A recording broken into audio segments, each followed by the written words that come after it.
जी साथियों, बहुत बहुत शुक्रिया आप लोग आज यहाँ पर इस प्रेस वार्ता में आए हैं। सबसे पहले आज एनएसयूआई का 53वां स्थापना दिवस है, तो मैं सभी नौजवान साथियों को जो एनएसयूआई में काम कर रहे हैं या करते रहे हैं, उन सभी लोगों को, संगठन के सभी पदाधिकारियों को बहुत बहुत शुभकामनाएं देना चाहता हूं आज उनके स्थापना दिवस पर। दोस्तों, आप सब जानते हैं 2013 दिसंबर में कांग्रेस पार्टी की सरकार थी और हम चुनाव हार गए थे। उसके पश्चात कांग्रेस अध्यक्ष ने, राहुल जी ने, कांग्रेस पार्टी ने मुझको कांग्रेस पार्टी का अध्यक्ष बनाया था और अध्यक्ष बनने के बाद पूरे 5 साल का कार्यकाल मेरा रहा। इस कार्यकाल में सरकार वसुंधरा जी की थी और 163 के बहुमत के साथ एक मजबूत सरकार राजस्थान में बनी थी। उस सरकार का लगातार हम लोगों ने विरोध किया नीतियों के आधार पर, लेकिन सबसे प्रमुख प्रहार जो उसकी सरकार की विश्वसनीयता पर रहा वो वसुंधरा जी की सरकार में हुए भ्रष्टाचार पर था। हम लोगों ने लगातार एक जिम्मेदार विपक्ष की भूमिका निभाई और जो जो भ्रष्टाचार के प्रकरण सामने आए उसको हमने उजागर किया, जनता तक लेकर गए और मुझे लगा कि हमारी बात को कांग्रेस के कार्यकर्ताओं की, हम नेताओं की जो आवाज थी, जो बात थी, जो तथ्य थे, जो प्रमाण थे, उनको जनता ने स्वीकार किया। यही कारण था कि 5 साल की सरकार के बाद जब चुनाव हुए तो जनता ने हमारे बातों पर विश्वास किया और 163 से वो 70-71 पर आकर रुक गए थे। इस पूरे कार्यकाल में जो आरोप लगे वसुंधरा जी की सरकार पर, वो आरोप हम सब लोगों ने मिलकर लगाए, कांग्रेस पार्टी के नेताओं ने, मैंने अध्यक्ष के नाते और तमाम सभी नेताओं ने। और हमने ये जनता से वादा किया था कि भाजपा के और वसुंधरा जी के कार्यकाल में जो जो करप्शन के इश्यूज सामने आए हैं उसका हम प्रभावशाली तरीके से, निष्पक्ष तरीके से जांच करवाएंगे और दोषियों को सजा देंगे। मैंने कभी भी प्रतिशोध की भावना के साथ या द्वेषपूर्ण भावना के साथ कार्रवाई करने पर ना कभी मैं पहले सहमत था, ना आज सहमत हूं। लेकिन ये बात भी सच है कि विपक्ष में रहते हुए हमारी जो विश्वसनीयता थी वो तभी कायम रह सकती है जब हम अपनी बात पर खरा उतरें। इसको लेकर मैं बहुत चिंतित था और आज से लगभग सवा साल पहले मैंने मुख्यमंत्री अशोक गहलोत जी को चिट्ठी लिखी। उनको मैंने कहा, तो चिट्ठी मेरे साथ है, मेरे सामने है, मैंने बड़े विस्तार से पूरे घटनाक्रम का विवरण उसमें रखा और मैंने कहा कि हमारी सरकार को बनी अब लगभग 3.5 साल हो गए। उस समय अब समय आ गया कि हम लोग अपने वादों पर खरा उतरें। जो आरोप हमने लगाए थे, गहलोत जी ने लगाए, मैंने लगाए, भूमाफिया के, शराब माफिया के, खनन माफिया के, 9TP को लेकर, ललित मोदी को लेकर, खान माफिया को लेकर, खान का बड़ा घोटाला हुआ था, वो सारे पब्लिक डोमेन में हैं। मैंने उनसे आग्रह किया था कि 1.5 साल बचा है चुनाव में और हम लोगों को, कांग्रेस जनों को ये दिखाना पड़ेगा कि हमारी कथनी और करनी में फर्क नहीं है। मैंने तमाम जो हमारे स्टेटमेंट्स थे, जो हमने प्रतिक्रियाएं दी थी, जनसभाओं में, प्रेस वार्ता में जो आरोप लगाए थे, वो सब उनको मैंने दिए और उसकी कॉपी मैंने AICC में तमाम लीडरशिप्स को दी कि हम चाहते थे संज्ञान इसका लिया जाए। ये पहली चिट्ठी मैंने लिखी थी 28 मार्च 2022 को। उसका मुझे जवाब नहीं मिला, तो फिर मैंने 2 नवंबर 2022 को एक और चिट्ठी लिखी। उसमें उनको बड़ा विनम्रता से आग्रह किया कि मैंने आपको पहले लिखा था, ये प्रकरण हुए, ये आरोप आपने लगाए, मैंने लगाए, पूरी कांग्रेस पार्टी ने लगाए और जनता ने हमारी बातों को विश्वास किया। तभी तो हम लोग जहां सिर्फ 21 सीटों पर रह गए थे 2018 के चुनाव में, 2013 के चुनाव में 21 से लेकर हम 100 तक पहुंचे, तो हमारी बात पर लोगों ने विश्वास किया था। चिट्ठी लिखी मैंने 2 नवंबर 2022 को, उसका भी जवाब मुझे मिला नहीं। और हम चाहते हैं कि जब जनता के बीच जब सिर्फ 6 महीने का, 7 महीने का समय बचा है, तो हम लोग पब्लिक में जाएं उससे पहले हम लोग कुछ कार्रवाई करें। आप जानते हैं कि भारत सरकार ईडी, सीबीआई, इनकम टैक्स तमाम एजेंसीज का दुरुपयोग कर रहा है और ये पूरा देश जानता है, इस बात को संपूर्ण विपक्ष बोलता है, हम लोग भी बोलते हैं कि एजेंसीज का दुरुपयोग किया जा रहा है भारत में। और 95% जो छापे, नोटिस, कार्रवाई हो रही है ईडी के माध्यम से, वो विपक्षी नेताओं के ऊपर हो रही है। इसको लेकर विपक्ष की तमाम पार्टियां न्यायालय तक भी गई हैं। तो एक तरफ तो केंद्र सरकार एजेंसीज का दुरुपयोग कर कर जो कांग्रेस की लीडरशिप है उनको टारगेट कर रही है। अब फर्जी केस बनाए जा रहे हैं, चाहे वो नेशनल हेराल्ड का केस है, चाहे वो यंग इंडियंस का केस है, और मुकदमों में, केसों पे सुनवाई हो रही है, पेशी लग रही है, समन्स आ रहे हैं, नोटिस आ रहे हैं। एक तरफ तो वो ऐसा काम कर रहे हैं और राजस्थान सरकार जो हमारी अपनी सरकार है, यहां पर जो हमारे एजेंसी संसाधन हैं उनका हम ना तो सदुपयोग कर रहे ना उपयोग कर रहे हैं। तो ये बड़ा विचित्र मामला था, इसको लेकर बहुत मैं चिंतित था। मैंने ये प्रकरण साल भर से ज्यादा हो गया, तो आज मैं चाहता हूं कि ये बात पब्लिक डोमेन में जाए, क्योंकि कांग्रेस कार्यकर्ताओं को लगना नहीं चाहिए, पब्लिक को लगना नहीं चाहिए कि हम लोग कहते कुछ है, करते कुछ है।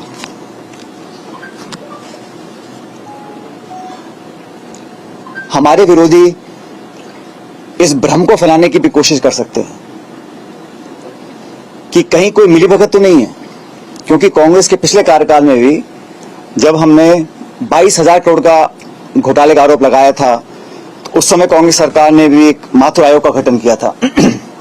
लेकिन न्यायालय ने कहा कि जो गठन हुआ है आयोग का, वो प्रॉपर तरीके से नहीं किया गया, उसमें कोई लीगल कमियां रह गई थी और उसको खारिज कर दिया। तो ये भ्रम भी फैलाया जा सकता है विरोधियों के माध्यम से। हमारे विरोधी बोल सकते हैं कि भाई ये तो मिलीभगत यहां पर हो रही है। और वसुंधरा जी का कार्यकाल हम सब ने पब्लिकली कहा कि राजस्थान सरकार का सबसे भ्रष्ट कार्यकाल था, और तमाम प्रकरण सामने आए, उसकी लिस्ट में आप लोगों को अभी देता हूं। तो इस धारणा को तोड़ना, प्रभावी तरीके से तोड़ना कि कहीं ऊपरी मिलीभगत तो नहीं थी, बहुत जरूरी हो गया, क्योंकि चुनाव में अब सिर्फ 6-7 महीने का समय रह गया है।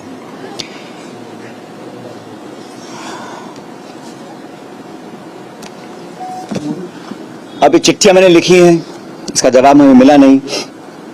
और जैसा कि आप जानते हैं कि जब ये खान घोटाला हुआ था, 45,000 करोड़ रुपए का आरोप हमने लगाया था सरकार के ऊपर, और हमने मांग की थी कि इस घोटाले की जांच सीबीआई से की जाए। 4.5 साल बाद भी इस जांच को सीबीआई को नहीं दिया गया। और ललित मोदी कांड हुआ था, उस समय हम सब लोग, माननीय अशोक गहलोत जी, मैं, हम सब नेता जो कांग्रेस पार्टी के थे, हम गवर्नर के पास गए, राष्ट्रपति के पास गए, ज्ञापन दिया, सीएजी के पास गए, सीवीसी के पास गए, और तमाम एजेंसीज को कहा इसकी जांच की जाए। तो आज जब 4.5 साल पूरे हो गए सरकार के, कांग्रेस सरकार के, तो भ्रष्टाचार, करप्शन के ऊपर जो हमारी एक नो टॉलरेंस पॉलिसी है करप्शन को लेकर, उसको और पुख्ता करने के लिए हम चाहते थे एक विस्तारित, पारदर्शी और प्रभावी कार्रवाई करी जानी चाहिए। अभी तक वो कार्रवाई करी नहीं गई है। और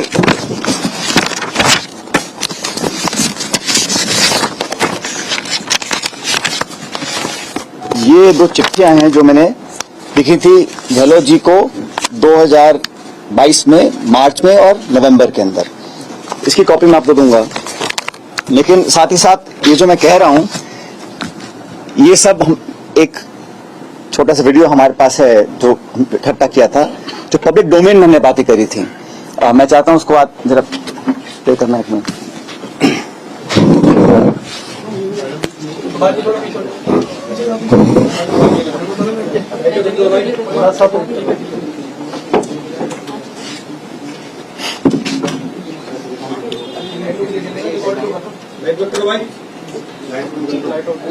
उनसे छिपा जा रहा है। इसका मतलब नहीं होगा कि अमित शाह जो उनके अध्यक्ष है, वसुंधरा जी, उनको सही पिक्चर नहीं दे रही है। एक तरफ तो लोकपाल को भेज रही है फैसल अली खानों के आवेदन को रद्द करके, और फिर भी इनको कैबिनेट नहीं दिख रहा है अमित शाह साहब को। और दूसरा जो 2.5 करोड़ में पकड़े गए हैं, उनके जो जेल में बैठे हुए हैं, फिर भी नहीं दिख रहा वो करप्शन। मॉरिशस से पैसा आया है, ईडी जांच शुरू कर रहा है, फिर भी वो करप्शन नहीं दिख रहा है। उसका क्या कहना है? है कि वो क्योंकि बीजेपी अध्यक्ष हैं तो उनको कुछ तो बोलना ही, इसलिए बोले। और करप्शन से पार हो गए राजस्थान। मुख्यमंत्री का पर्यटन पूरा राउंड था, गलत लोगों को IAS तक के अरेस्ट हुए, उनको बचा लिया गया, जवान को करवा दी गई, केस को दे दिया गया, लोकपाल ट्रांसफर कर दिया गया, सीबीआई को नहीं दिया गया। जल्दी आएगा। बद्रीनाथ खान घोटाले पे आरोप लगाए तो भाजपा सरकार पे बद्रीनाथ खान घोटाले पे हजारों करोड़ के आरोप आगे लगा रहे हैं और केंद्र से जो ओपीसी आ रहे हैं प्रेस वार्ता में मोदी लगा रहे हैं। आपने इसी तरह सर दलित गेट 90A 90B इनसे आरोप लगाए थे, लेकिन कुछ आउटपुट तो निकला नहीं। इनसे कुछ आउटपुट निकलेगा आपकी सरकार आने पर या इसी तरह रहेगा? बजरी के अवैध जो कथन हो रहा है उसको पूरी तरह वसुंधरा गवर्नमेंट वसुंधरा इन्वॉल्व है, पूरी तरह। जिस प्रकार से जैसे शासन आई है तब से बजरी माफियाओं के सांठगांठ करके जो खेल खेला गया है, आम जनता समझ नहीं पा रही है। मीडिया समझता है तो उनकी परवाह नहीं की जा रही है, विपक्ष खोलता है तो उनको कोई चिंता नहीं है, और करोड़ों रुपए का लेन देन प्रतिमाह हो रहा है, प्रतिमाह। कल मैं आ रहा था हिंगोली से, तो टोंक जिले में एंटर करते मुझे नौजवान मिला। वो कह रहा कि बद्री के ट्रकों ने यहाँ पर जाम कर दिया, तो मैंने शिकायत की जाके थाने के अंदर। तो उनकी बातें छोड़ो, मुझे दिन भर बैठा दे थाने के अंदर, मेरी रिपोर्ट दर्ज नहीं करनी। अब आप कल्पना करो, चोरी और छीना चोरी, बद्री माफिया खरीद तरह शिकायत करी थाने के अंदर कि थाने में वहां पाबंदी पहुंचती है। मैंने चौक आगे टेलीफोन किया कलेक्टर साहब को, कृपा करके देखो क्या मामला है। तो ये जो राज जिस प्रकार का चल रहा राजस्थान में वो बहुत ही निराशाजनक भी है, अफसोसजनक भी है, क्योंकि भारी बहुमत दिया जनता ने। और अब दौरे दौरे चले चाहते दिन के शराब जो है, शराब वही बता दूंगा, शराब जो है उसमें जो बेईमानी हो रही है वो जग जाहिर है, कई बार मीडिया में आ चुका है। और सरकार बद्री माफिया ने क्या कर रहे देशा के अंदर के अंदर आप लोग छापते रहते हैं, लड़ा लड़ा कर पीट रहे हैं टीमों को। ये नौबत की आई क्योंकि आपने जान बुझ के साथ बढ़ते छूट ले रखी है, बद्री माफिया को लूट लेती है और पैसा बहुत बड़ा पड़ता है, इसलिए आपने छूट दे रखी है। और तमाम गैर आपने पुलिस वालों को सस्पेंड कर दिया, मैंने सुना है पुलिस को किया है, तो लगे किया। तो मैं पूछना चाहूंगा कि अगर ये 4 दिन पहले आप कदम उठाते तो पूरा राजस्थान लूटता नहीं है। 5,000 की ट्रक जो है 30,000 40,000 बिक्री है, मकान भी बना नहीं पा रहा है और पूरी बंदी बंदी हुई है, माइंस से लगा करके ऊपर तक।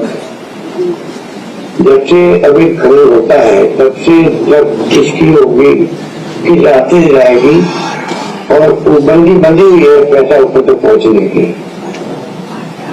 ये आपने क्यों होने दिया, इसका जवाब जनता को देना चाहिए। मुख्य चारों ओर हाकर बचा रहा बद्री माफियाओं ने, आप कल्पना करो कितना बड़ा वसुंधरा जी के संगठन में जो बद्री माफिया पंपर राजस्थान के अंदर नीचे से ऊपर तक पहुंच रहा है। करोड़ों रुपए कोई तरह खर्च होगा चुनाव के नाम। तो पूछो बद्री माफिया अलग, शराब माफिया अलग, एक बना दी माफिया अलग। ये जो हालात ये है, इससे लोग सब समझ गए हैं कि आपकी चाल सही तो चेहरा ठीक नहीं है, आपकी चाल सही तो चेहरा ठीक नहीं है। लंबी कहानी है। और 5 करोड़ रुपए प्रति माह बद्री माफिया किसको दे रहे थे, ये आपकी जांच करते हैं।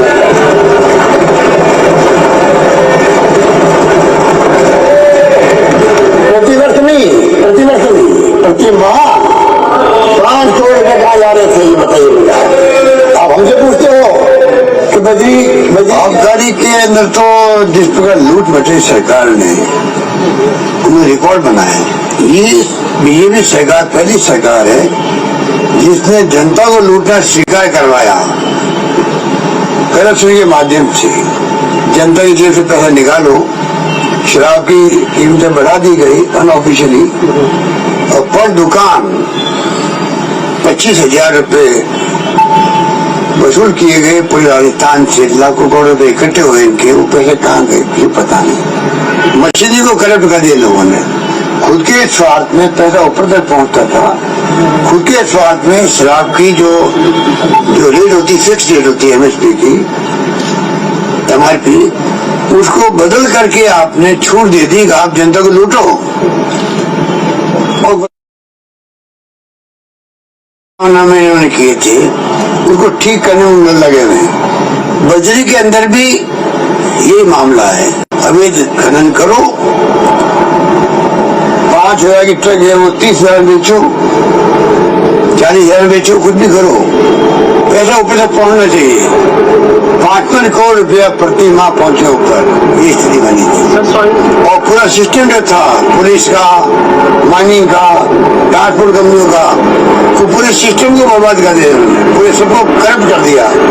ऐसी हरकतें मैंने कभी देखी नहीं आज तक। आग लगी हुई दिल से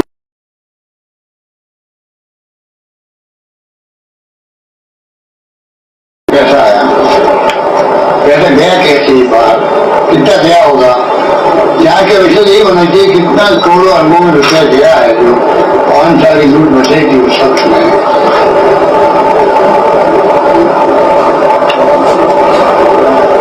और मैंने कहा ना कि 7 ऐसे जो इनके खिलाफ केस चल रहे हैं, कोर्टों के अंदर भी है, उनकी जांच करवा पुलिस ने की है, तो ये यहाँ जांच हो नहीं सकती मुख्यमंत्री के खिलाफ में, मुख्यमंत्री ने सहयोगियों के खिलाफ में जिनको बेटी है या कारपेट वाला मामला, मुख्यमंत्री को इस्तीफा देना ही चाहिए। और बेटी होगी जिस उसमें आरोप लगे हैं जो पहला मॉरिशस के रूप से आया है नंबर 1, पहला इनके धौलपुर में लगा है, वहाँ शिवनिष्ठा होटल बनी है, उनकी पूरी जांच होनी चाहिए।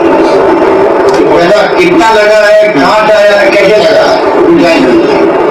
इसमें बात जो आई थी केंद्र और इन्होंने जो आजादी के बाद में पहली गवर्नमेंट की मुख्यमंत्री है देश के अंदर, पहला नागरिक होगा जो किसी दूसरे मुल्क के सरकार को ये कहे कि मेरे मुल्क के लोगों को मालूम नहीं पड़ना चाहिए कि मैं क्या आपको एविडेंस दे रही हूँ। आरोप लगते हैं ये गुजर भूमि दबा ली राज परिवार ने धौलपुर के अंदर, महल का हिस्सा कॉमर्शियल करके दे दिया मित्र हाईवे को। जमीन जो है महल के अंदर की पूरी जमीन वो गैर मुमकिन स्वेच्छक है, ये हम भी सुनते रहते लोगों से, तो जितने उनके बारे में लगते हैं ये उनके लिए शुरू अवसर होता है। तो आपको डेमोक्रेसी के आधार पर राज करने का अवसर मिला है, हमेशा के लिए उनके खुद के इतने हैं, हमेशा के लिए वो सारी बातें स्पष्ट करनी चाहिए। ग्राम आयोग किया गया, 50-60 करोड़ तो फूक दिया आपने दूसरी व्यवस्था में, ये जांच का विषय है। बिना टेंडर, बिना कुछ भी किए हुए देते के पैसे उठाते गए, शानदार प्रोग्राम होना चाहिए। उद्योगपतियों को खुश करके भेजो, आगे के इन्वेस्टर आगे हमारे तो लक्ष्य होने चाहिए। अरे भाई सुनो, क्या होगा उसका, ये तो जांच होनी चाहिए, इसकी तो मेरा मानना है।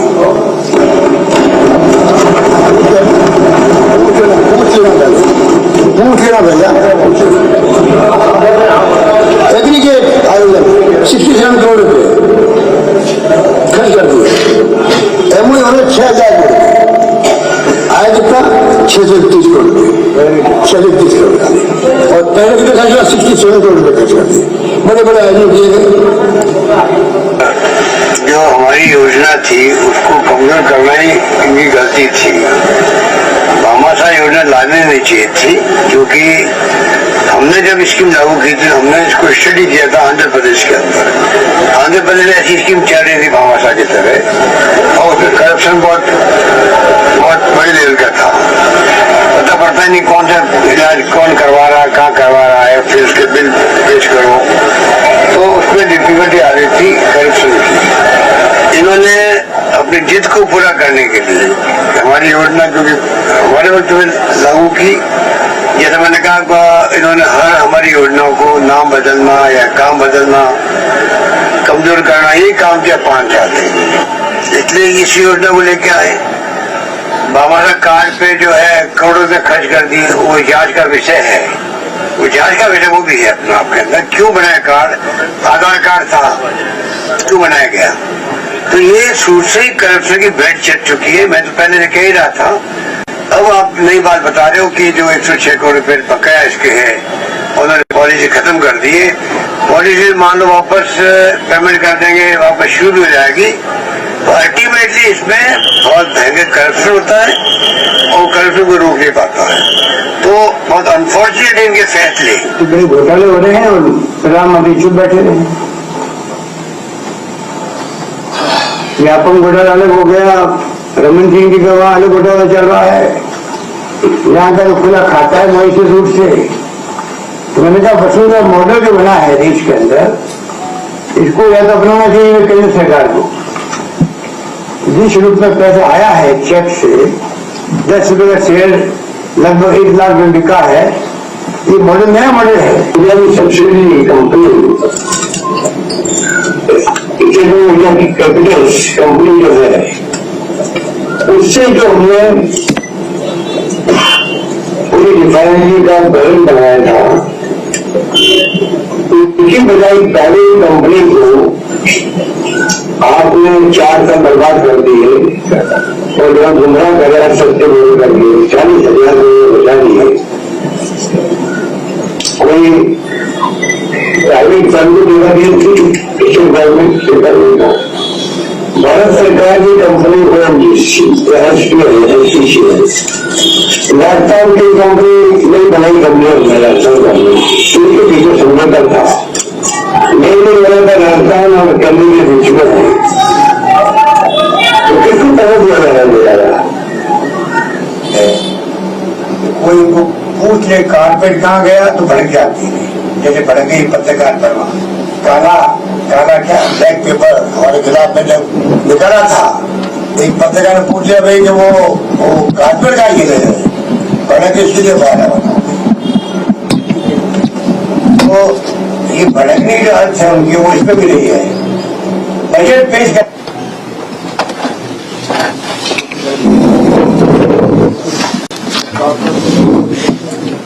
अब साथियों, ये जो करप्शन को लेकर गहलोत साहब ने जो बातें बोली हैं, इससे कहीं ज्यादा मैंने भी बोली थी और हमने मिलकर बोली थी। और मैं समझता हूं समय आ गया कि इस पर हम अपनी स्थिति स्पष्ट करें। और जैसे मैंने पहले कहा, हमारे विरोधी कई बार आरोप लगा सकते हैं कि क्या कोई मिलीभगत है या क्या मसला है कि हम बार बार सरकार बनाने के बावजूद भी, क्योंकि करप्शन ऐसा इशू है जो पब्लिक को छूता है।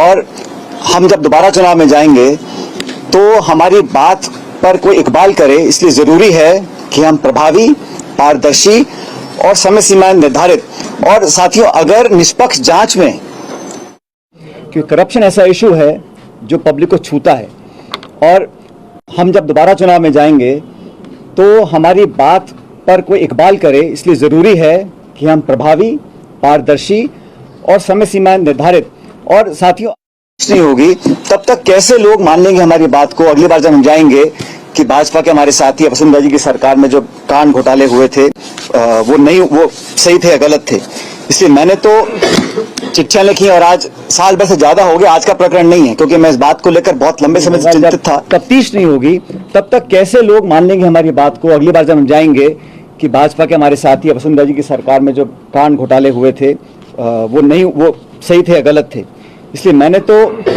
चिट्ठियां लिखी और आज साल भर से ज्यादा हो गया। जब हम विपक्ष में थे तब तक हमारे पास आ रहे थे, तो मैं नहीं मानता हूं कि सरकार में आने के बाद हमारे पास वो संकल्प शक्ति नहीं होगी कि हम उन तथ्यों को उजागर कर सकें। और ये जांच का विषय मैंने नहीं कहा, तो कई बार आप देखा मुख्यमंत्री जी ने बोला है, कई बार सदन में बोला है, सदन के बाहर बोला है, तो इसलिए मैं समझता हूं बहुत जरूरी है। लेकिन दुर्भाग्यवश अभी तक इस पर कार्रवाई हुई नहीं है। 6-7 महीने में आचार संहिता लग जाएगी, इसलिए मैं ये आपके बीच साझा करना चाहता था। और साथियों, कई बार आप मुझसे सवाल पूछते हो और मैं जवाब देता हूं कि मैंने कांग्रेस लीडरशिप को राजस्थान के संदर्भ में कई सुझाव दिए हैं। मैंने कहा ना आप लोग कई बार, उनमें से एक सुझाव ये भी था कि पार्टी की साख बचाए रखने के लिए पार्टी के नेताओं द्वारा दिए गए आश्वासन और भाषण ऐसे ना लगे कि हम सिर्फ चुनावी रोटी सेकने के लिए झूठे मूठे आरोप लगाते हैं और सत्ता में आने के बाद हम सब भूल जाते हैं। तो ये सुझाव भी मैंने लीडरशिप को दिया था, लेकिन अभी तक इस पर कार्रवाई हुई नहीं है, ये हम सब जानते हैं। इसी को देखते हुए, क्योंकि 11 अप्रैल को महान समाज सुधारक लगभग 200 साल पहले जन्मे ज्योतिबा फूले जी की जयंती है, इसलिए मैं 11 अप्रैल को राजस्थान में शहीद स्मारक के ऊपर एक दिन का अनशन करूंगा, इस बात को दोबारा रखने के लिए कि करप्शन को लेकर हमारी सरकार जो कहती है हम कर दिखाएंगे। और एक दिन का अनशन 11 अप्रैल को मैं रखूंगा शहीद स्मारक पर। इस बारे में मैंने जिला प्रशासन को सूचित कर दिया है। अनशन करप्शन के खिलाफ कार्रवाई करने को रखा जाएगा। अब तक जो हम नहीं कर सके 4.25 साल में, उसको करने के लिए, ताकि मैं फिर कहना चाहता हूं, जनता जनार्दन है और हर पार्टी को अपनी बात पर विश्वास कायम कराने के लिए प्रमाण देना जरूरी है। तो इसलिए अपनी बात को लेकर मैं शहीद स्मारक पर 11 अप्रैल को ज्योतिबा फूले जी की जयंती है, उस दिन एक दिन का अनशन रखूंगा। क्या ये माना जाए, क्या ये माना जाए, लेकिन आला कमान कोई कार्रवाई नहीं कर रही है, क्या ये माना जाए आला कमान और सीएम की भी मिली भगत है कहीं ना कहीं? मैंने तो कहा सरकार हमारी है, 4.25 साल हो गए हैं, मैंने बार बार चिट्ठियां लिखी हैं, प्रमाण दिए हैं, जो आपको आज देखने को मिला है ये सब मैंने बनाकर भेजा है, जो प्रेस में कटिंग्स आई हैं, जो मीडिया में हमने कहा है, पब्लिक मीटिंग्स में कहा है। और जब दोबारा हम जाएंगे चुनाव में और भाजपा पर आरोप लगाएंगे तो जनता पर विश्वास क्यों करेगी? इसलिए अपनी विश्वसनीयता बनाने के लिए ये बहुत जरूरी है कि हम कुछ कर दिखाएं। और मैंने कहा ना, ये जो मिलीभगत का आरोप हमारे विरोधी लगा सकते हैं, भ्रम फैलाने की कोशिश कर सकते हैं कि कहीं वसुंधरा जी या मुख्यमंत्री जी या किसी और का कहीं कोई आपस में गठजोड़ तो नहीं है, क्योंकि पिछली सरकार में हमने आरोप लगाया, कमीशन बनाया, उसमें कुछ कमी आ गई, उस पर कार्रवाई नहीं हुई। दोबारा सरकार में बीजेपी आई, हमने और बड़े आरोप लगाए, हम राष्ट्रपति के पास गए, गवर्नर के पास गए, ज्ञापन दिया, लोगों को आश्वासित किया, 4.25 साल हो गए और हमने कोई कार्रवाई नहीं करी है, कम से कम मेरी जानकारी में तो नहीं है। इसलिए मैं चाहता था कि पब्लिक में हम लोगों की बात जनता माने अगली बार भी, इसलिए कदम उठाना जरूरी है। ये कांग्रेस जो राजस्थान मॉडल प्रमोट कर रही है, कि राजस्थान मॉडल के बारे में बात की जा रही है, क्या आपके अनुसार राजस्थान मॉडल वैसा नहीं है जैसा दिखाया जा रहा है? मैंने तो जो मुझे इशू लगा पब्लिक डोमेन में आना चाहिए, जिस इशू को लेकर मैं 5 साल में संघर्ष किया, और मैं जब अध्यक्ष था तब हम सब लोगों ने, ये ऐसा नहीं है कि किसी एक, मैंने तो अशोक जी से बहुत ज्यादा बोला है इस बारे में, हम सब ने बोला है, लेकिन सरकार जब बनी है तो पार्टी की सरकार बनी है। तो इसलिए मैं चाहता हूं जो हम बोल रहे हैं, सदन के अंदर बोल रहे हैं, जांच का विषय है, जांच का विषय है, जांच का विषय, कितनी बार मैंने बोला, कितनी बार गहलोत साहब ने बोला, तो उस पर तो हमें कार्रवाई करनी चाहिए, अभी तक नहीं करी, ये बहुत बड़ा सवाल है। और समय कितना बचा है? सुझाव पार्टी क्यों नहीं मानती, क्या लगता है? ये सुझाव पे कार्रवाई करने का काम सरकार का है, इसमें संगठन का कोई ज्यादा लेना देना नहीं है, सरकार की जिम्मेदारी है। अशोक गहलोत जी ने तो कौन बैठेगा? क्या करें? आपके इलेक्शन में कौन एमएलए मंत्री बैठेगा? मैं बैठूंगा जी, हाँ गोयल साहब, मैं बैठूंगा। सचिन सर, अशोक गहलोत जी ने तो आपके ऊपर भी बहुत सारे आरोप लगाए, लेकिन आपने तो उन आरोपों को कोई जवाब ही नहीं दिया आज तक। भाई आरोप नहीं लगा रहा हूं मैं, आपने मेरे ढंग से सुना नहीं। मैं तो सिर्फ तथ्य प्रमाण के साथ रख रहा हूं सामने, अब तक का इतिहास बता रहा हूं और हमें क्या करना चाहिए इस पर अपना बात रख रहा हूं। आरोप पता नहीं करता हूं। मेरा ये सवाल था कि आपने वसुंधरा राजे के बंगले के ऊपर भी कहा था कि उनको छोड़ना चाहिए, लेकिन आप 3 साल से उप मुख्यमंत्री नहीं है, आपकी नैतिकता आपको नहीं कहती है बंगला? सरकार अपने विवेक से बंगले आवंटित करती है, जिसको करना है करे, नहीं करना ना करे, जो सरकार का आदेश होगा हम सब मानेंगे उसको। सचिन जी, आपको नहीं लगता आपने कई चिट्ठियां लिख दी, तो मंशा तो जाहिर है सरकार की कि वो आपकी चिट्ठियों को बहुत ज्यादा गंभीरता से नहीं ले रही, ऐसे में आपका अनशन, आपको लगता है कोई और रास्ता? भाई उम्मीद पर दुनिया कायम है, क्यों नहीं करेंगे? हो सकता है कुछ मजबूरियां रही हों, लेकिन अब मैं अनशन कर रहा हूं क्योंकि मैं चाहता हूं कि हमारी सरकार इस पर कार्रवाई करे। समय बहुत ही कम रह गया है, इसलिए आज मुझे करना पड़ रहा है। तो मैं तो चिट्ठी, आपको पता है चिट्ठी लिखी मैंने, आज 1 साल से ऊपर हो गया, आज मैं क्यों बोल रहा हूँ? ये नहीं कि मैं आज सो के जागा हूं, मैं तो बहुत पहले से कहता आया हूँ, फिर चिट्ठियां लिखता आया हूँ, आग्रह करता आया हूँ। अब जब नहीं हो रही कार्रवाई, इसके मुझे अनशन करना पड़ता है। ये माने कि अब आप आर पार की लड़ाई कर रहे हैं, ये आर पार की लड़ाई भ्रष्टाचार के खिलाफ है या सरकार के खिलाफ? शशि जी, मैं तो एक इशू उठा रहा हूँ जो मेरे कार्यकाल में अध्यक्ष में था, हम सब लोगों ने उठाए थे और कई बार कहा था, उस पर कार्रवाई हो, ये मैं चाहता हूँ। इतना मेरा लिमिटेड ऑब्जेक्टिव है। जो पहले आपने मुद्दे उठाए, इससे पहले जो जिन लोगों पर कार्रवाई होनी थी, जिन्होंने अनुशासनहीनता की थी 25 सितंबर को, तो क्या अरे आज का इशू जो आपको बता दिया मैंने, वो तो दूसरा इशू है। आप जब अनशन पर बैठेंगे उसके बाद जो आपने 2 पत्र को तो पहले भी लिख चुके, कार्रवाई नहीं हुई, अनशन पर बैठने के बाद सरकार कार्रवाई करेगी, अपनी बात जो पुरानी बात कही थी उस पर अमल करेगी? मैं उम्मीद रखता हूँ। पायलट साहब, 11 अप्रैल को आप अनशन की बात कर रहे हैं, काफी लेट नहीं कर दिया आपने क्या? भाई मैंने कहा ना आपको, मैंने बहुत चिट्ठियां लिखी, मुझे उम्मीद थी कुछ कार्रवाई होगी, लेकिन अब जब लग रहा है कि समय बहुत ही कम रह गया तो मैं बैठूंगा, दर्शन करूंगा, लोगों के सामने बात रखेंगे। और मेरा इस पे किसी पे छीटाकशी करने का मकसद नहीं है, मैं तो सिर्फ सैद्धांतिक मुद्दों की बात रख रहा हूं और मैं चाहता हूं इस पर हम नैतिकता अपनी बनाए रखें, उस पर कार्रवाई करें। सचिन जी, बड़ी शिद्दत से हनुमान बेनीवाल आपको याद कर रहे भाई ऐसा है यार बोल, जवाब तो देना है। हाँ जैसा आप बोलो, क्या करेंगे? परेड साहब, अगर इस अनशन के बाद भी कुछ नहीं हुआ तो आगे क्या करेंगे आप? आगे देखेंगे, लेकिन भाई हनुमान बेनीवाल जी ने मेरे ख्याल हनुमान जयंती पे कुछ कहा। अब भाई हर नेता को, हर पार्टी को अपनी बात रखने का अधिकार है, मैं क्या कह सकता क्या हूँ। ये माना जाए हनुमान बेनीवाल ने हनुमान जयंती पे कुछ कहा तो इसीलिए आप भ्रष्टाचार के मामलों की जांच के लिए फूली जयंती पर अनशन कर रहे हैं? वो एक बहुत ऐसा है, वो देश महाराष्ट्र में पैदा हुए, लेकिन पूरे संपूर्ण समाज और देश के लिए एक समाज सुधारक थे। उन्होंने मुद्दों को, समाज को बेहतर बनाने के लिए, उसमें करप्शन बहुत बड़ा इशू है, तो उनसे प्रेरणा लेकर मैं करना चाह रहा था, इसलिए 11 तारीख चुना। पायलट साहब, अगर 11 अप्रैल को आप अनशन कर रहे हैं, अगर आपकी मांग नहीं मानी गई तो क्या इस इशू को आप जनता के बीच में ले जाएंगे? मैं समझता हूँ कोई कारण नहीं है कि मांगे नहीं मानी जाएंगी। सरकार हमारी है, एजेंसी हमारी है, तथ्य हमारे सामने है, हमारा कमिटमेंट पब्लिक के अंदर है, तो बात न मानने का सवाल नहीं उठता। सर, आपने आज पूजा समाज में जो भर्ती को लेकर प्रक्रिया चल रहा है सर, जो आपस में ट्विटर वार चल रहा है सर, उसके बारे में क्या कहेंगे सर? ये इशू पे मैं आपको याद किया था, इसके संदर्भ में कोई सवाल आप पूछ सकते हैं। आपने खूब सारे घोटालों का जिक्र किया, लेकिन संजीवनी घोटाले का जिक्र नहीं किया, लेकिन मुख्यमंत्री सबसे ज्यादा सीरियस उसी घोटाले। उस पर तो कार्रवाई कर रहे हैं ना, अच्छी बात है। किसी भी करप्शन को उजागर अगर वो होता है, उस पर कार्रवाई हो, तफ्तीश हो, पुलिस केस बने, इंक्वायरी हो, एफआईआर हो, उसमें अच्छी बात है, तो सच्चाई सामने आनी चाहिए, उस पर करें, बहुत अच्छा कर रहे हैं। लेकिन जिन पे नहीं कर रहे हैं उस पर भी करना चाहिए, मैं कहना चाहता हूँ। साहब, संजीवनी घोटाले में सरकार प्रोएक्टिव होकर काम कर रही है, एसओजी के माध्यम से पहले आरोपियों को बुलाया जा रहा है, केस दर्ज कराया जा रहा है। क्या आपको लगता है इस वाले मामले में भी सरकार प्रोएक्टिव होकर काम करे, अपनी तरफ से केस दर्ज करे? युवराज, ये तो मैं कह रहा हूँ कि सब पे कार्रवाई करनी चाहिए। करप्शन कोई भी करे, कितना बड़ा नेता हो, पद, विचारधारा, दल, पार्टी, ये साड़े नहीं आना चाहिए। और हम जब बातें जानते हैं, पब्लिक डोमेन में हम कह चुके हैं, फिर हम ना कार्रवाई करें, तब पीड़ा होती है।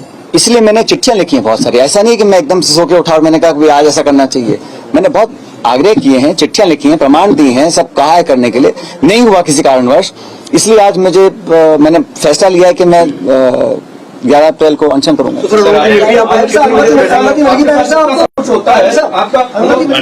कितने बजे से बैठेंगे? 11 बजे से। टाइम टेबल एक दिन का अनशन कर रहा हूँ।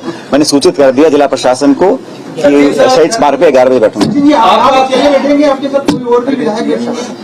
मैं तो अकेली बात कर रहा हूँ आप लोगों से। आपके साथ जैसा सब कुछ होता है, पिछले 4.5 सालों में बहुत कुछ हुआ है, आपका बीपी क्या नॉर्मल रहता है या? मेरा बिल्कुल नॉर्मल रहता है। हाँ, पायलट साहब, आपने बात कही कि आपने ना केवल चिट्ठियां लिखी है मुख्यमंत्री अशोक गहलोत को, पर जो प्लान आपने आला कमान के साथ डिस्कस किया था राजस्थान में कैसे सरकार वापस आए, उसमें भी आपने बात, मैंने एक तो खुलासा कर दिया, आपने बात कही थी। तो क्या आला कमान की भूमिका पर भी आप सवाल? बादल जी, मैंने आप मुझसे बार बार पूछते हैं, तो मैंने कहा कि कांग्रेस लीडरशिप को जो मैंने सुझाव दिए हैं प्रदेश के संदर्भ में, देखो अगर परिपाटी तोड़नी है तो कहीं ना कहीं ये भ्रम तोड़ना पड़ेगा कि यहाँ कहीं किसी की मिलीभगत भी है, क्योंकि 30 साल तक लगातार भाजपा कांग्रेस हो रहा है। और हम सब बोलते हैं कि सरकार लाना जरूरी है इस बार, तभी लोकसभा चुनाव में हम लोग चुनौती दे पाएंगे एनडीए को। और ये राज्य बहुत महत्वपूर्ण है हमारे लिए, छत्तीसगढ़, मध्य प्रदेश, राजस्थान। तो यहाँ पर इस स्टेट को लेकर जो सुझाव मैंने दिए थे, उनमें से एक सुझाव ये भी है, ये कहना चाह रहा हूँ आपको। आपने गलत जी को बता दिया, अब पता पड़ गया पेपर लीक पर भी हुआ और आंदोलन वीरांगनाओं का भी हुआ, लेकिन उनको बड़ी बड़ी घोषणाओं से ढक दिया गया।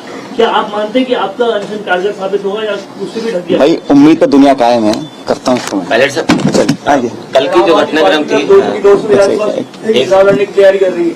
कल मशाल जुलूस में जो घटनाक्रम हुआ, बताया जा रहा है कि धक्का मुक्की और जो भी हुआ सब आपके पार्टी के ही विरोधियों ने आपके साथ कुछ गलत हरकतें कुछ हैपनिंग हुई। जाखोरा के साइया मार सके न कोई। ठीक है।